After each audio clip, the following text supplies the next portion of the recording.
যে এই উম্মত জাহান্নামে যাবে কি করে জাহান্নামে যাবে এটা আমার বুঝে আসে না। আমি তো কোথাও টোকায়া পাই না এই উম্মতে জাহান্নামে যাওয়ার সুযোগ, কোনো রাস্তা দেখি না যে এই উম্মত জাহান্নামে কি করে যাবে। কিন্তু তারপরও যাবে, এটাও সত্য। তারপরও তাহলে বোঝা গেল ওর মতো হতভাগা কেউ নেই, এই উম্মতে জাহান্নামে যাওয়ার কোনো সুযোগ নেই। আমি আপনাকে দেখাইতেছি, আসসালাতু ইলা সালাতি কাফারা, যে 5 ওয়াক্ত নামাজ পড়ে সে বুকে হাত দিয়া বলতে পারে 24 ঘন্টার গুনাহ মাফ। কেন? হাদিস তো সত্য না মিথ্যা? এখন হুজুররা কইব সগীরা গুনাহ মাফ হয়ে যায়, তাহলে আপনি সগীরা গুনার দলে, আরেক দল হুজুররা আছে যারা বলে কবিরা গুনাহ মাফ হবে। আমি কবিরা গুনাহ আলাদের পক্ষে, নামাজে কবিরা গুনাহ মাফ হয়। কি নামাজে মাফ হয়? হয় না?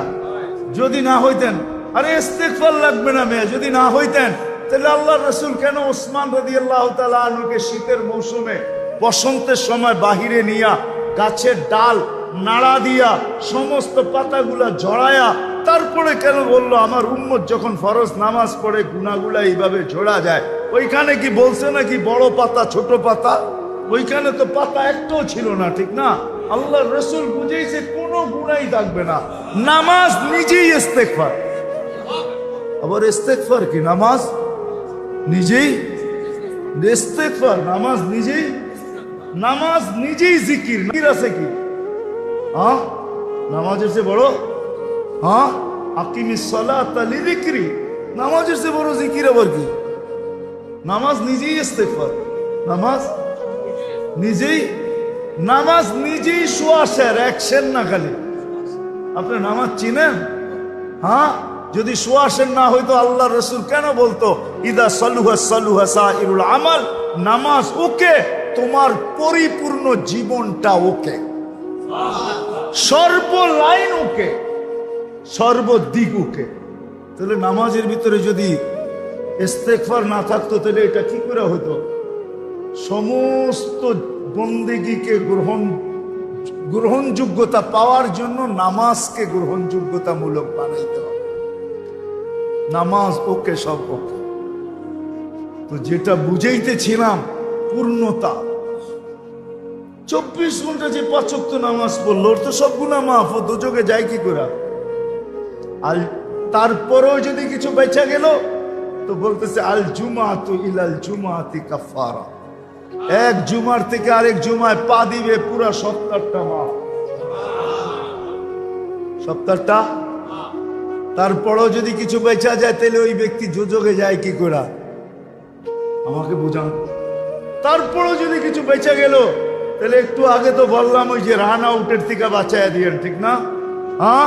রমজানে পা দিতে দেরি, রমাদান ইলা রমাদান কাফারা, রমজান থেকে রমজানে পা দিতে দেরি, পুরা বৎসরের গুনাহ মাফ হইতে দেরি, মাফ হইতে দেরি হয় না। কেন? মৌসুমে চলে আসছে, মৌসুমে। আমরা তো ভাবি না প্রত্যেক ইফতারির সময় আল্লাহ 70,000 লোককে জাহান্নাম থেকে মুক্তি দেন। আপনি মনে করবেন 70,000 মুক্তি পায় নাকি? হুজুররা কইব হাদিসে তো 70,000 আছে। আমি বলবো না, 70,000-এর চেরম এই প্রবাদ বাক্যটা সত্য। শিশুর পিতা ঘুমিয়ে আছে সব শিশুরই অন্তরে। আমিও বলবো 70,000-এর পিঠে আরো কয়েক 70,000 ঘুমায় আছে। কেমনে জানেন? এই 70,000 কিয়ামতের দিন উঠা দাঁড়াবে আর বলবে আল্লাহ অধিকার দিবে সুপারিশের। এরা দাঁড়াবে আর সুপারিশ করে কয়েক 70,000 নেওয়া যাবে, ঠিক না? যেমন আল্লাহর রাসূল বসে আছেন তো জিবরিল আলাইহিস সালাম হাসতে হাসতে আসছে, বড় খুশি আজকে। আল্লাহ রাসূল জিজ্ঞাসা করছে এত খুশি কেন? বলছে সুসংবাদ নিয়ে আসছি, আপনিও খুশি হয়ে যাবেন। বলছে কি সুসংবাদ? 70,000 উম্মত আপনার হিসাব কিতাব ছাড়া জান্নাতে যাবে। তো শুনতে দেরি, চেহারা মলিন হইতে দেরি হয় না। তো জিবরিল আলাইহিস সালাম বললেন এটা কি? আপনি তো খুশি হওয়ার কথা, চেহারা মলিন হলো কেন? মাত্র 70,000, আমার সাহাবী তো 1.25 লক্ষ। কিয়ামত পর্যন্ত উম্মতের কি হবে? এই জন্য চেহারা মলিন। আপনি কি নিতে রাজি না? নিতে রাজি না এই কথা বলতেছি না, কিন্তু ভাবতে হবে এটা বলতে পারি। ভাইবা দেখি নিব কি নিব না। তো পাশে ওমর রাদিয়াল্লাহু তাআলা আনহু বসা, বলছে ওমর নিব 70,000, বিনা হিসাব কিতাবে জান্নাতে যাবে। যেমন উস্তাদ তেমনই তো ছাত্র হয়, পীর যেমন মুরিদও তো এমনই হয়, ঠিক না? হ্যাঁ, কি বলেন? সঙ্গী ভালো হলে আমিও ভালো হব, এটাই তো সত্য। নাহলে কোরআন কেন বলবে কুনু মা'আস সাদিকিন? নেককারদের সাথে চলো, তুমিও নেক হয়ে যাবা, তুমিও নেক হয়ে যাবা। ভালোর লোকে চলো, ভালো হয়ে যাবা। প্রবাদ বাক্য এটাই সত্য। সৎ সঙ্গে স্বর্গবাস, অসৎ সঙ্গে সর্বনাশ, এটাই সত্য। সৎ সঙ্গে সর্বনাশ, সৎ সঙ্গে স্বর্গবাস, অসৎ সঙ্গে সর্বনাশ। তো বলছে ওমর নিব? না, 1.25 লক্ষ তো আমরাই। কিয়ামত পর্যন্ত মানুষের কি হবে? কি করবো? ফেরত পাঠায় দেন, বলেন বাড়ায় নিয়ে আসতে। বলছে মশওয়ারা হয়ে গেছে, নিতে পারি না, আল্লাহকে বলো বাড়ায় দিতে। আল্লাহ আল্লাহ, ঠিক না? আল্লাহ আল্লাহ আল্লাহ আল্লাহ, হায় হায়। কার আল্লাহ কিরকম আমি জানি না, কিন্তু মুহাম্মদুর রাসূলুল্লাহর আল্লাহকে দেখলে অন্যরকম দেখা যায়। হায় হায়, আমি মনে হয় বুঝাইতে পারি না আপনাদেরকে। আপনি বলবেন পৃথক করলেন কেন? না, এটা পৃথক না, এটা অন্য জিনিস বুঝাইতে চাইতেছি। মুহাম্মদুর আম্মাজান নিজে বলছেন, আম্মাজান আয়েশা রাদিয়াল্লাহু তাআলা আনহা বলতেছেন, ইয়া রাসূলুল্লাহ, আপনার ইচ্ছায় আপনার আল্লাহ এত তাড়াতাড়ি করে কেন? বুখারীতে আছে, বুখারীতে। যারা বুখারী পড়ায় ওদেরকে জিজ্ঞেস করেন, আপনার আল্লাহ আপনার ইচ্ছায় এত তাড়াতাড়ি করে কেন? আপনার আল্লাহ আপনার ইচ্ছায় যদি আম্মাজান বলতে পারে, তাহলে আমিও বলতে পারি। কার আল্লাহ কিরকম এটা আমার বিষয় না, কিন্তু মুহাম্মদুর রাসূলুল্লাহর আল্লাহ মুহাম্মদুর রাসূলুল্লাহর সাথে অন্যরকম। সারাদিন বন্ধুর দিকে তাকায় থাকে, বন্ধু নারাজ করা যাবে না। হায় হায় হায় হায়। তো পাঠায় দিছেন, জিবরিল আলাইহিস সালাম ফিরে আসছে। তো বলছে, জিবরিল কি খবর? আল্লাহ বলতেছেন বাড়ানো যাবে না, আপনাকেও নারাজ করা যাবে না। বাড়ানো যাবে না, আপনাকেও। আপনি বলবেন এটা আবার কি করে সম্ভব? বাড়াবে না আবার আপনাকে নারাজ করবে না, এটা সম্ভব কি করে? তা আল্লাহ পদ্ধতি দিয়া দিছেন, বন্ধু বাড়ানো যাবে না, কিন্তু আপনাকেও নারাজ করা যাবে না। পদ্ধতি 70,000-এর প্রত্যেক ব্যক্তি 70,000 হাতে ধরে জান্নাতে নিয়ে যাবে। তাইলে কত যাবে হিসাব কিতাব ছাড়া জান্নাতে? কত? 490 কোটি উম্মত যাবে হিসাব কিতাব ছাড়া জান্নাতে। এই জন্যই বলতেছিলাম, প্রতিদিন ইফতারের সমাজে 70,000 আল্লাহ জাহান্নাম থেকে মুক্তি দেন। 70,000 দেন না, ওদের পিঠের ভিতরেও আরো কয়েক 70,000 এরকম লুকানো আছে, ওটি সহ কিয়ামতের দিন যাবে ইনশাআল্লাহ। মৌসুম দিছিলেন, মৌসুম দিছিলেন, যেখান থেকে প্রথমে ছিলাম আবার চলে যেতেছি। লফতা লম্বা হয়ে গেছে অনেক দূর।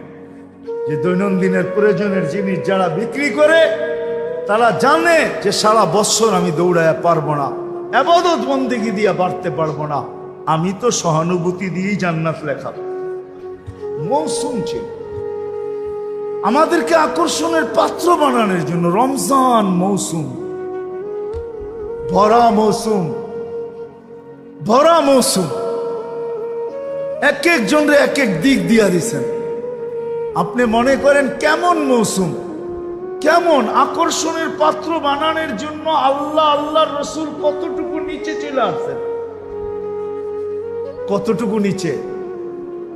যদি আপনি ভাবেন তাহলে বুঝবেন।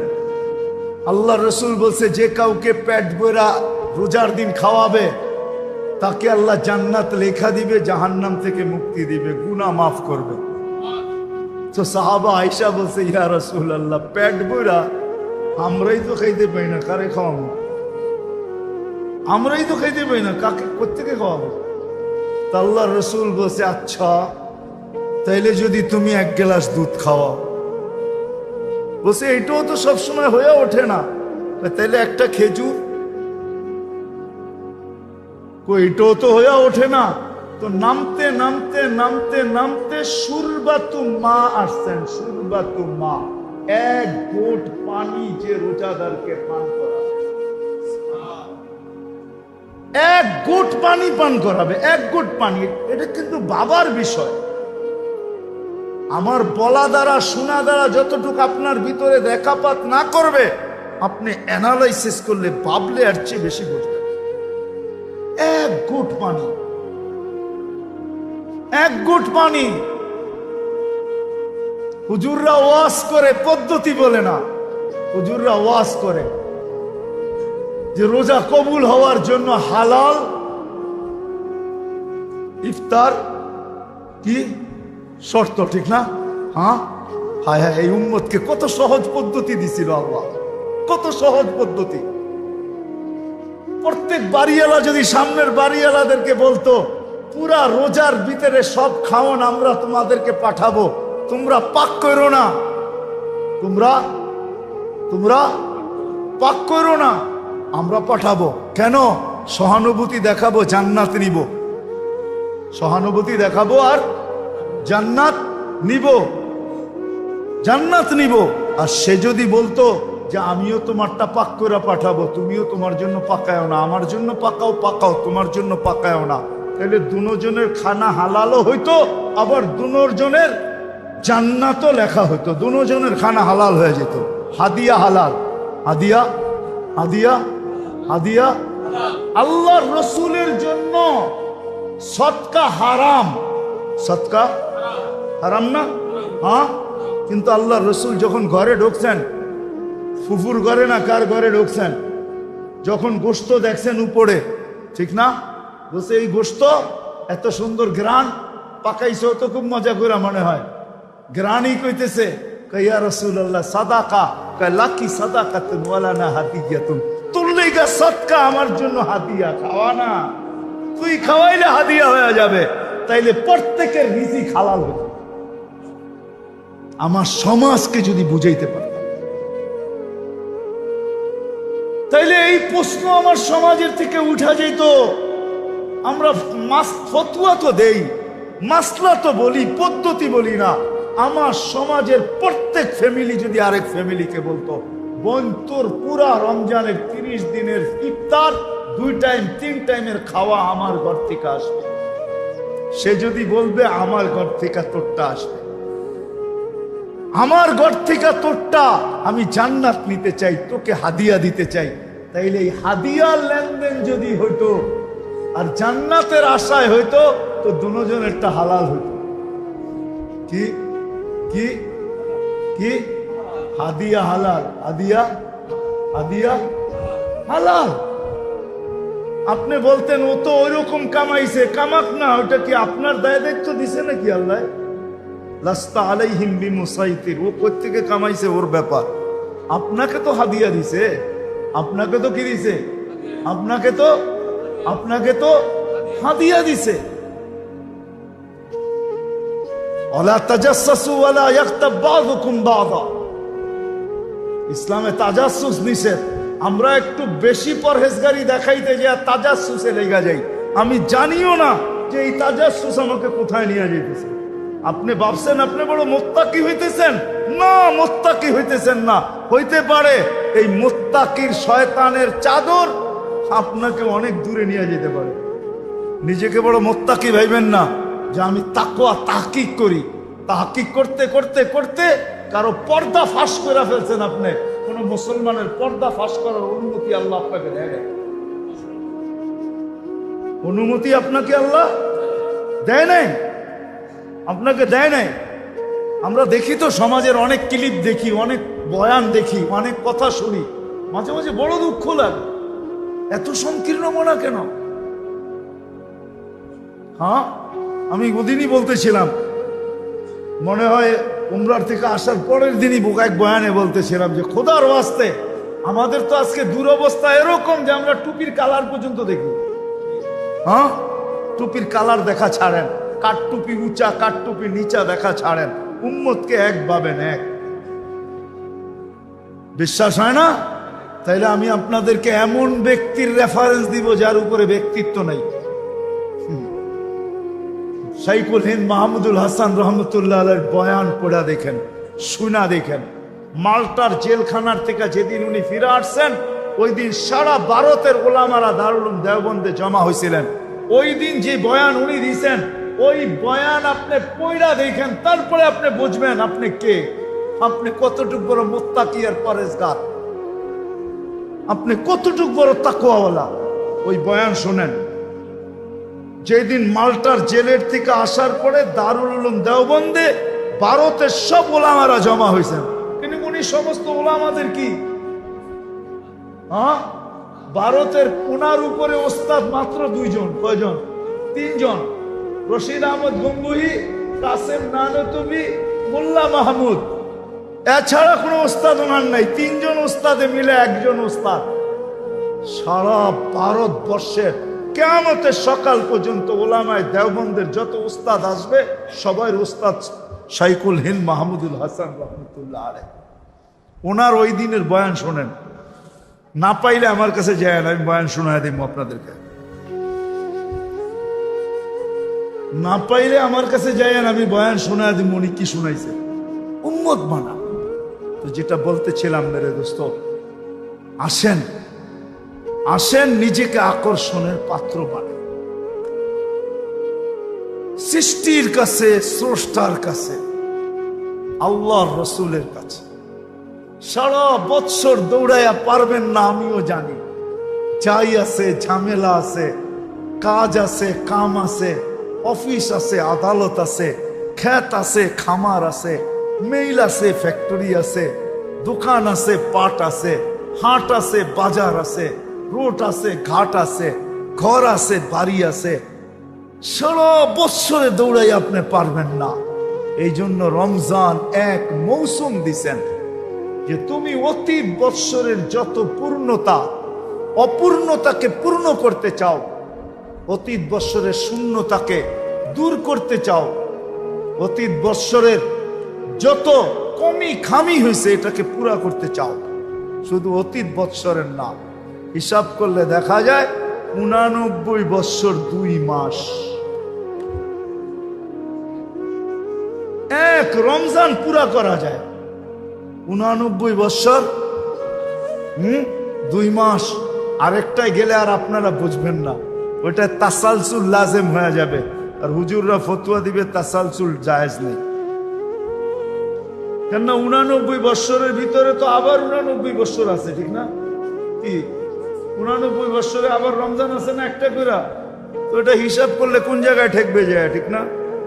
কি করেন? কোন জায়গায় ঠেকবে, ঠিক না? কোন জায়গায় ঠেকবে? এই জন্যই তো কিতাবে এক জায়গায় পাওয়া যায় যে এই উম্মতকেই কাউকে কাউকে আল্লাহ বলবে যে যা দিলাম খুশি কিনা। কেননা জানে তাসালসুল টানতে গেলে ও আবার বইলা বসে কিনা যে আমাকে তো এতটি দিতে হবে। এই জন্য আল্লাহ একজনকে বলবে জান্নাতে যাওয়ার পরে যে কি চাস, তো বলবে আল্লাহ দুনিয়াটা যেদিন বানাইছেন আর যেদিন ধ্বংস করছেন, আর মানুষ তার বিবেক, বুদ্ধি, বিদ্যা, মেধা, শ্রম সবকিছু ব্যয় করে দুনিয়াটা যতটুকু উন্নত করছিল, হাইলাইট করছিল, আবাদ করছিল, এই পুরাটা আমি চাই। পুরাটা পুরাটা পুরাটা আমি চাই। কেন মনের ভিতরে তো ক্ষোভ আপনারও আছে, ঠিক না? নাই বলা দিব দু একটা। মাঝে মাঝে কিছু বাংলো সাংলো দেখলে মনের ভিতরে আশা জাগে না, আল্লাহ ওরে এরম বাংলো দিল, আমারে দিল না, ঠিক না? কি মনের ভিতরে আসে না? না আসে? কিছু বাড়ি কথা তো মনেই আসে, ঠিক না? আপনিও তো ভাবেন যদি হোয়াইট হাউসে এক রাত্রে থাকতে পারতাম, ঠিক না? কি বলেন? কিছু প্লেস আছে না দুনিয়ায় দেখলে মনে হয় যে যদি এক রাত্র ঘুমাইতে পারতাম, ঠিক না? কি বলেন? হ্যাঁ, আশা আকাঙ্ক্ষা তো আছে। তো ও চাবে, আল্লাহ হাসবে আর বলবে মা সালতানি লাকা হাক্কুন, বেউকুব কি চাইলি? যেটা পাও না ওটাও তো চাস না, এটা কি চাইলি? তা আল্লাহ বলবে যা, এটা তো তোকে দিলামই, আরো নতুন 10 গুণ দিলাম। ঠিক ঠিক, কেন নতুন 10 গুণ যদি না দেন তাহলে তুলনা হবে না। এখন ওই দুনিয়া পায়া আর যেই 10 গুণ পাইছে ওইটা দেখবে আর দুনিয়া দেখবে, তো ডেলি 100 বার থুতু মারবে, কইব চাইলাম কি, আল্লাহ দিল কি? চাইলাম কি? মার পেটেও তো খাইছি আমরা, না খাই নাই? হ্যাঁ কি খাইছি না? কিন্তু ওই খাওয়ানটা যদি এখন 10 লাখ টাকার 10টা বান্ডেল আর ওই খাওয়ানটা একটা প্লেটে আপনাকে দেই, খাবেন? হ্যাঁ, মনে হয় না মানসিকতা ঠিক থাকলে খাবে। কেউ খাইতেও পারে, রুচি নষ্ট হয়ে গেলে কি যা হয় আর কি, খাইতেও তো পারে, ঠিক না? হ্যাঁ, যখন ঘুষ খাইতে পারে তো এটাও খাইতে পারে, ঠিক না? যখন সুদ খাইতে পারে তো এটাও খাইতে পারে, ঠিক না? কি বলেন? হ্যাঁ কি বলেন? অনেকেই তো খায়, তো ওগুলা খাইতে পারলে এটাও খাইতে পারে। কিন্তু আসলে রুচি যার ঠিক আছে ও বলবে রাখ তোর টাকা। মানুষ হইয়া এটা জিব্বা লাগায় কি করে? মার পেটেও তো খাইতেছি রে, ঠিক না? তো সত্য এটাই, জান্নাতে যাওয়ার পরে মেরে দোস্ত দুনিয়ার দিকে দেখবে আর থুতু মারবে। এক বড় মৌসুম দিছে না, এক ঘুট পানি দিয়া জান্নাত নেওয়া যায়, নিজেকে জাহান্নাম থেকে মুক্ত করা যায়, নিজের গুনাহকে মাফ করানো যায় এক ঘুট পানি দিয়ে। যদি আমার জাতি বসতো তাহলে আমার মনে হয় প্রত্যেক ব্যক্তি ওর ইফতার করতো তো পরে সবাই নিজের বাড়ির সামনে দাঁড়ায় থাকতো। কিসের জন্য? যে দেখি আজান লগ্নে কাউকে পাই কিনা, ওকে এক ঘুট পানি দিয়া, একটা খেজুর দিয়া, একটা কি বলে এটাকে, বেগুনি দিয়া, একটা আলুর চপ দিয়া, একটা পেঁয়াজু দিয়া ওর রোজাটা খোলাইতে পারি কিনা। যদি খোলাইতে পারি আর খুলতে দেরি, আমার জান্নাত মিলতে দেরি হবে।